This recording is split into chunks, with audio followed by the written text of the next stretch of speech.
नमस्कार दोस्तों, मैं मोनिका शर्मा आपके अपने चैनल टारगेट करियर में आपका बहुत बहुत स्वागत करती हूँ। दोस्तों, आज से हम अपना एक नया सब्जेक्ट हिंदी का अध्ययन करेंगे। नया तो नहीं है, हिंदी हमारा पुराना है, लेकिन हमारे चैनल में नया है, तो हम हिंदी का अध्ययन करेंगे, जिसके अंतर्गत हम आज जो टॉपिक लेके आए हैं वो है वर्णमाला। दोस्तों, हिंदी से रिलेटेड हर एक टॉपिक और ख़ासकर हमारी वर्णमाला का टॉपिक ये हमारे हर एग्ज़ाम में पूछा जाता है, चाहे वो यूपीपीएससी हो, यूपी पुलिस हो या आपका बीएड हो। आपके बीएड का एंट्रेंस आने वाला है, जिसके अंतर्गत आपकी वर्णमाला हिंदी वर्णमाला पूछी जाएगी। दोस्तों, सबसे पहले तो हम वर्णमाला के बारे में जानते हैं। सबसे पहले तो हम जानते हैं वर्णमाला एक नज़र में। देखिए, वर्णमाला एक नज़र में इसमें क्या है, स्वरों की संख्या 11, अयोगवाह स्वर 2, कुल स्वरों की संख्या 13, स्पर्शी व्यंजनों की संख्या 25, द्विगुणों व्यंजनों की संख्या 2, अंतस्थ व्यंजनों की संख्या 4, ऊष्म व्यंजनों की संख्या 4, संयुक्त व्यंजनों की संख्या 4। इस प्रकार से कुल वर्णों की संख्या होती है हमारी 52। दोस्तों, हमारे हिंदी की इस प्रकार की वीडियो और देखने के लिए हमारे टारगेट करियर जो हमारा चैनल है उसे सब्सक्राइब करें। जितने भी कॉम्पिटिटिव एग्ज़ाम है उससे रिलेटेड आपको अगर हिंदी पढ़नी है तो आप उसके लिए हमारे चैनल को सब्सक्राइब करें, और अदर टॉपिक भी पढ़ने के लिए हमारे चैनल को सब्सक्राइब करें और आप जानें। चलिए दोस्तों, हम अपना टॉपिक स्टार्ट करते हैं। हमारा टॉपिक है वर्णमाला। दोस्तों, सबसे पहले हम जानते हैं वर्ड क्या होती है। वर्णमाला जो शब्द है वो दो शब्दों से मिलकर बना है, वर्ड और माला। तो सबसे पहले हम ये जानते हैं कि वर्ण क्या होती है। तो दोस्तों, हमारी भाषा की सबसे छोटी इकाई होती है। भाषा की सबसे छोटी इकाई होती है हमारी ध्वनि। ठीक है, भाषा की जो सबसे छोटी इकाई होती है वो होती है ध्वनि, और ध्वनि होती है सबसे छोटी इकाई, और इसे वर्ण भी कहते हैं। यानी कि वर्ड किसे कहते हैं, तो भाषा की सबसे छोटी इकाई होती है वर्ण। उसके बाद जानते हैं दोस्तों वर्णमाला क्या होती है। हमने जाना वर्णमाला दो शब्दों से मिलकर बना है, वर्ण और माला। तो वर्ण होगी हमारी सबसे छोटी ध्वनि, और उसके बाद जानते हैं वर्णमाला क्या होती है। वर्णों का व्यवस्थित समूह यानी कि क्रम से आ ई इस तरह से जो क्रम वाइज समूह, व्यवस्थित समूह है, वो हमारी वर्णमाला है। दोस्तों, हमारी हिंदी वर्णमाला में कुल मिलाकर हमारे 52 शब्द हैं, 52 यानी कि 52 शब्द हैं। दोस्तों, उसके आगे हम जानते हैं, देखिए दोस्तों, हमारी हिंदी में हम जो क्रम होता है वो किस हिसाब से चलता है। तो दोस्तों, इसे हम देखते हैं। सबसे पहले सबसे छोटा होता है हमारी ध्वनि, वर्ण, जिसे हम वर्ण कहते हैं। उसके बाद आता है अक्षर, उसके बाद आता है पद, अक्षरों की मिला के बनता है हमारा पद या शब्द। उसके बाद होता है पदबंध, उसके बाद उपवाक्य, और फिर होता है वाक्य। नेक्स्ट चलते हैं दोस्तों। अब जानते हैं हम हिंदी वर्णमाला। जो हमारी हिंदी वर्णमाला है वो कितने प्रकार की होती है। तो हिंदी वर्णमाला होती है हमारी दो प्रकार की, एक होती है स्वर और दूसरी होती है व्यंजन। अब जानते हैं दोस्तों हम स्वर किसे कहते हैं और व्यंजन कैसे कहते हैं। सबसे पहले हम जानते हैं स्वर किसे कहते हैं। जो वर्ण स्वतंत्र रूप से बोले जाते हैं, बोले जाते हैं वे स्वर कहलाते हैं। जो पूर्ण रूप से स्वतंत्र होते हैं, जिनके लिए हमें किसी अन्य वर्ण की आवश्यकता नहीं होती है, वो स्वर कहलाते हैं। अब जैसे मान लीजिए दोस्तों, ये हमारा ओ है। अब ओ पे हमें किसी अन्य वर्ण की आवश्यकता है? बिल्कुल नहीं है। अब ऐसा तो नहीं है कि ओ पे हमने व्यंजनों की आवश्यकता है जिससे मात्रा लगाएं, ऐसा नहीं है। लेकिन जैसे मान लीजिए क है, लेकिन इसकी मात्रा को हम इस पे लगाएंगे तब ये को होगा। तो व्यंजन स्वतंत्र रूप से नहीं होते हैं, स्वर हमारे स्वतंत्र होते हैं, फिर चाहे वो कोई भी स्वर हो। अब दोस्तों, हम जानते हैं स्वर के प्रकार। स्वर कितने प्रकार के होते हैं। तो दोस्तों, हमारे जो स्वर होते हैं वो अलग अलग तरीके से अलग अलग प्रकार के होते हैं। सबसे पहले हम जानते हैं हमारे स्वर के भेद मात्रा या उच्चारण काल के आधार पर, यानी हम जिनका उच्चारण करते हैं उसके आधार पर स्वर कितने प्रकार के होते हैं। सबसे पहला होता है हमारा मूल, ह्रस्व या लघु स्वर। मूल, ह्रस्व या लघु स्वर। उसके बाद जानते हैं दीर्घ स्वर, उसके बाद होता है तीसरा प्लुत स्वर। दोस्तों जो मूल स्वर होता है उसे हम ह्रस्व भी कहते हैं या लघु स्वर भी कहते हैं, तीनों में से कोई भी नाम ले सकते हैं। तो दोस्तों इसमें मात्रा जो होती है वो होती है एक मात्रा, अ ई उ रे, इसमें एक मात्रा है, ये इसलिए ह्रस्व स्वर है। उसके बाद आता है हमारा दीर्घ स्वर, इनमें दो मात्राएं होती हैं, आ ई उ ए ऐ ओ औ। ये इस प्रकार से दीर्घ स्वर होते हैं। दोस्तों एक बात आपको बता दूं, अब आप ये कहेंगे कि ये और ये ज़्यादातर एक मात्रा वाले लगते हैं इनकी तरह। जैसे हम जो पहले छोटे बचपन में पढ़ते थे तो हमें किस तरह से याद कराया जाता था कि ये हो गया छोटा आ और ये हो गया बड़ा आ, और इसी के अंतर्गत ये छोटी ए और ये हो गई बड़ी ए, इस तरीके से हमें याद कराया जाता था। लेकिन अब हम पढ़ते हैं ए आई। तो जो ए होती है उसे हम इनके स्वर यानी कि एक मात्रा वाला कहते हैं, ह्रस्व स्वर कहते हैं। ऐसा नहीं है दोस्तों, ये हमारा ह्रस्व है, ये हमारा दीर्घ आता है। क्यों आता है? क्योंकि ये हमारे संयुक्त स्वर होते हैं और ये हमेशा दो स्वरों को मिलाकर बनते हैं, इसलिए आप कंफ्यूज मत होइएगा। उसके बाद जानते हैं हम प्लुत स्वर, ये होते हैं हमारा तीन मात्रा। जैसे हम बोलते हैं ओ, तो हमें तीन मात्राओं का समय लगा, तो ये हो गया हमारा प्लुत स्वर। उसके बाद जो दोस्तों हम जानते हैं ओम, जिन स्वरों के उच्चारण में बहुत कम समय लगता है, अभी मैंने आपको बताया जिनके उच्चारण में केवल एक मात्रा का समय लगता है, वे मूल स्वर या लघु स्वर कहलाते हैं, जैसे अ ई ओ। ठीक है दोस्तों। दोस्तों कभी कभी ये क्वेश्चन पूछा जाता है कि ह्रस्व स्वर की संख्या कितनी होती है, तो आप ह्रस्व स्वर की संख्या बता सकते हैं। ह्रस्व स्वर की संख्या 4 होती है। आइए नेक्स्ट चलते हैं दीर्घ स्वर। जिन स्वरों के उच्चारण में अधिक समय लगता है वे दीर्घ स्वर कहलाते हैं। सॉरी दोस्तों, ये यहाँ पे थोड़ा अ ई उ ए ऐ ओ औ, इस प्रकार से आपके दीर्घ स्वरों की संख्या 7 होती है। जिन स्वरों के उच्चारण में अधिक समय लगता है वे दीर्घ स्वर कहलाते हैं। इसमें आ ई उ ए ऐ ओ औ, इस प्रकार से दीर्घ स्वरों की संख्या 7 होती है।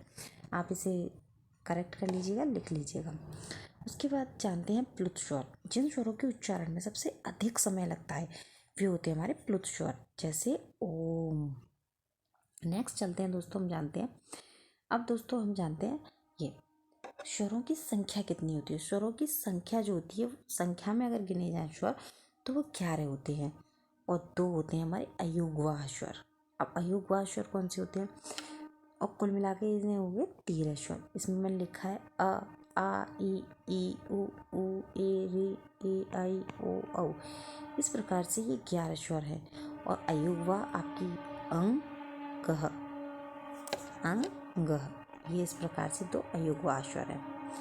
अनुस्वार के लिए दोस्तों इस ऊपर बिंदी लगा के और विसर्ग ये है आपके। उसके बाद जानते हैं हम स्वरों का वर्गीकरण। मूल स्वर मैंने आपको बताई दी, मूल स्वर 4, दीर्घ स्वर 7, सजातीय स्वर 3 और विजातीय यानी कि संयुक्त स्वर 4। अब दोस्तों हम आगे जानते हैं संयुक्त स्वरों का निर्माण किस तरीके से होता है। तो दोस्तों आप ये देख सकते हैं दोस्तों, यहाँ पे अ या आ, इन दोनों को मिलाकर अ या आ और ई, तो ये बनती है आई। अ या आ दोस्तों यहाँ पर ई आती है, ये वाली, तो यहाँ ये बनता है ए। अ और उ, तो ये बनता है ओ। आ अ या आ, तो यहाँ पे भी उ आएगा, इसे बनता है आओ। उसके बाद नेक्स्ट चलते हैं दोस्तों, हम स्वरों का उच्चारण स्थान जानते हैं। स्वरों को हम कहाँ से, हमारे जो उच्चारण स्थान है वहाँ से हम किस जगह से कौन से स्वर का उच्चारण करते हैं वो स्थान जानते हैं। सबसे पहले दोस्तों हमारे कंठ से हम बोलते हैं अ आ, तालव्य से ई, ओष्ठ से उ ऊ, मूर्धन्य से रे, कंठ तालव्य से ए ऐ, कंठ और ओष्ठ से ओ औ। ये दो से ये क्वेश्चन, ये दोनों दोस्तों बहुत पूछे जाते हैं, बहुत इंपॉर्टेंट है, आप इन्हें याद रखिएगा दोस्तों। वैसे अगर आप याद रख सकें, जैसे कंठ का अक्कूह मैं आपको लिख दे रही हूँ, जैसे देखिए संस्कृत में अगर याद करने के लिए अक्कूह विसर्जनीयानां कंठः,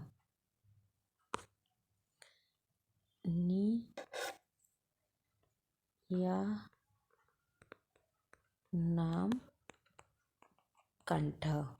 अगर आपको दोस्त इस तरीके से अगर ये याद करना हो तो आप मुझे कमेंट करना, मैं आपको बता दूंगी। एक बार मैं आपको बता दे रही हूँ संस्कृत में कैसे याद करते हैं। जैसे और आ हो गया, कू यानी कि जो हमारे वर्ग होते हैं उन्हें हम कू से याद दें, को चू टू तू पू।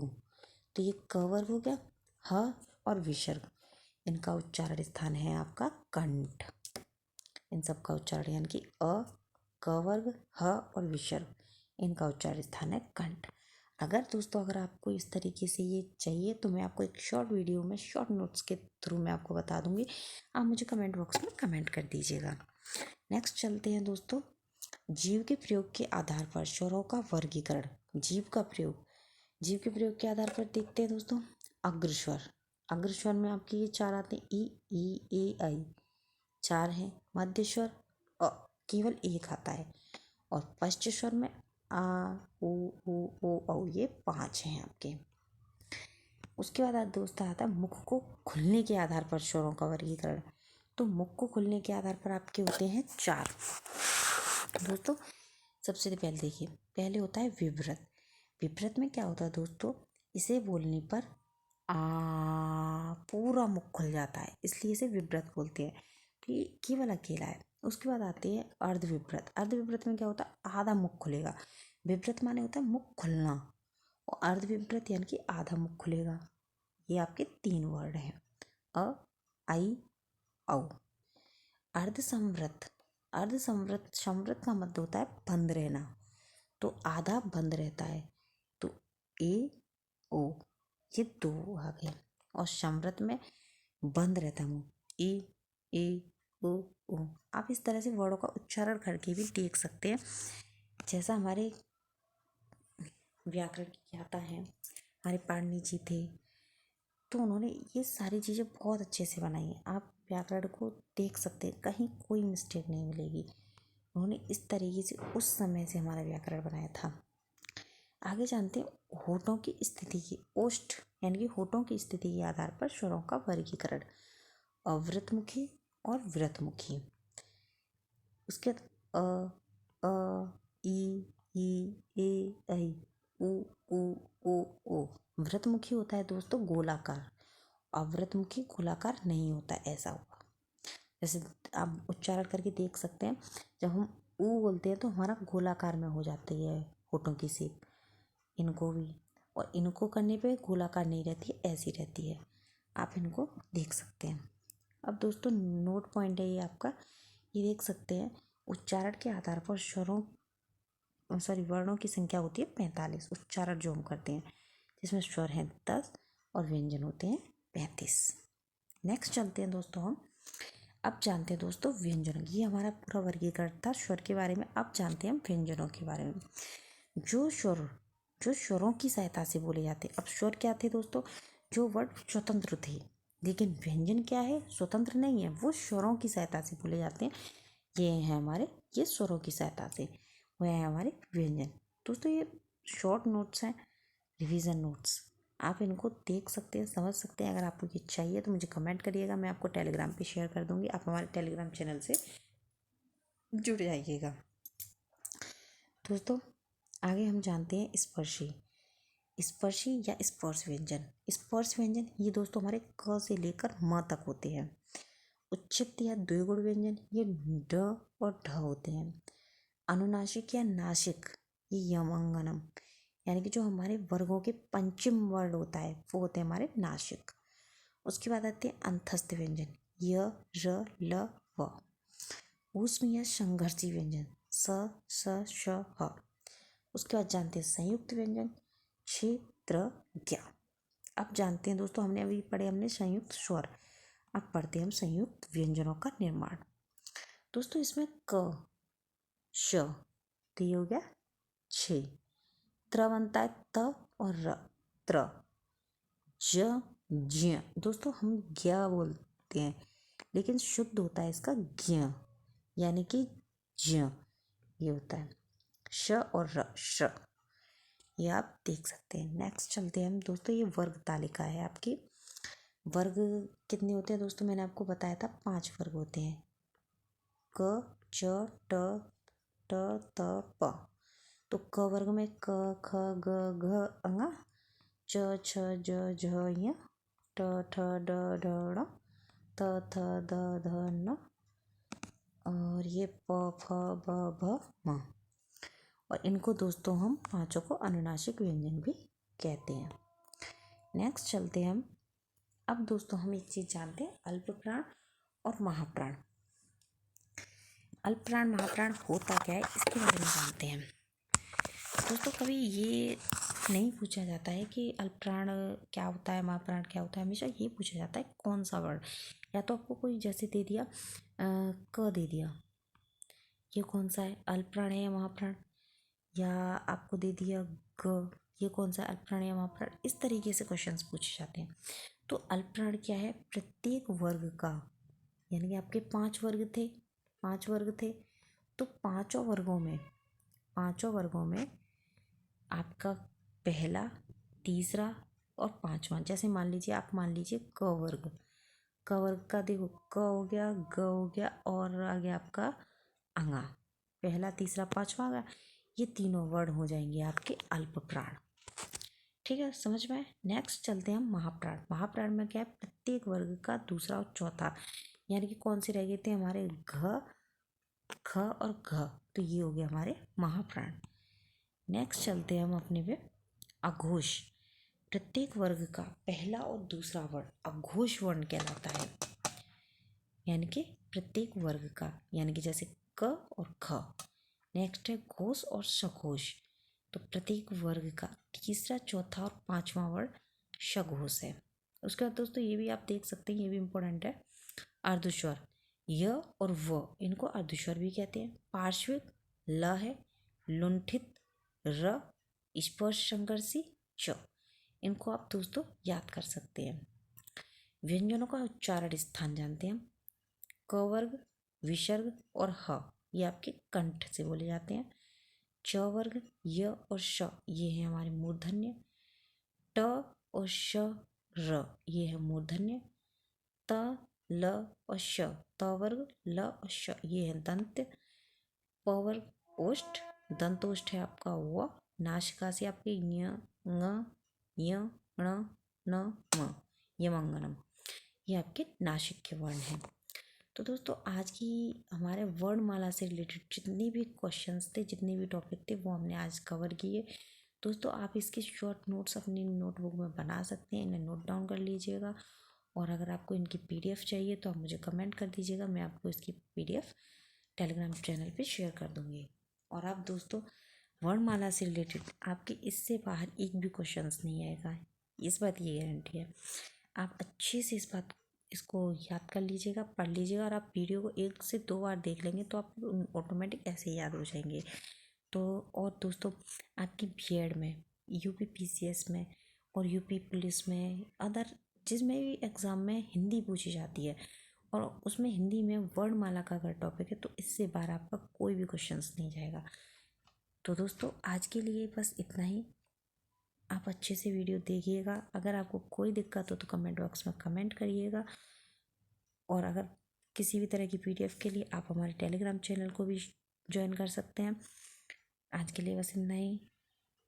नमस्कार।